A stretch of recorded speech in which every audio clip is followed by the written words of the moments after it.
We are just a couple of hours away from the start of jury selection in one of the biggest cases for Marion County prosecutors. The first trial involving the so-called ringleader of the Southside explosion gets underway in South Bend today. Call 6 investigator Rafael Sanchez has been following this story since 2012 and has the latest now from St. Joseph County Courthouse in South Bend. Rafael.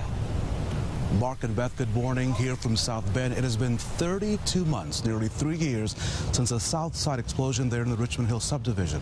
And so here we are, 3 hours north of Indianapolis because of all the pretrial publicity. Behind me, the St. Joseph County Courthouse, where jury selection will begin in a matter of hours in the case against Mark Ray Leonard. We should point out, let's talk about this case. The 46-year-old is accused of being the mastermind of the explosion there at 8349 Field Fairway.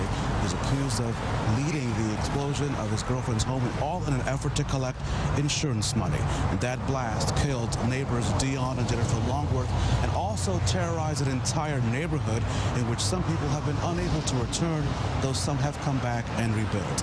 Leonard's case was moved to South Bend because a test jury in Marion County showed it would be hard to find jurors with no knowledge of this case.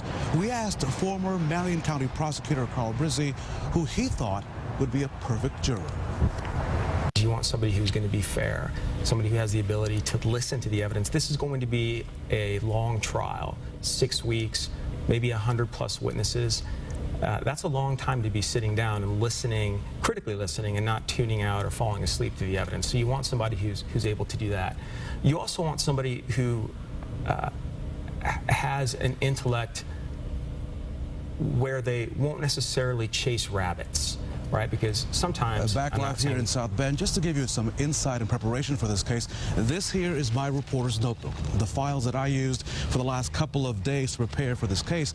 I should point out that, of course, the defense and prosecution has boxes and boxes of documents and evidence to present in this case, a case that will last 6 weeks here in South Bend, here at the St. Joseph County Courthouse.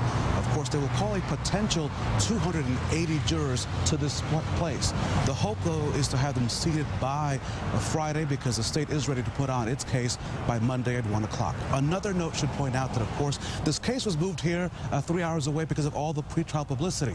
But as all the folks behind me head to work this morning on almost every single newscast, the talk was about the Richmond Hill case. We'll bring you all the insights from inside the courthouse beginning on the news at noon. Live in South Bend, Rafael Sanchez, RTV 6.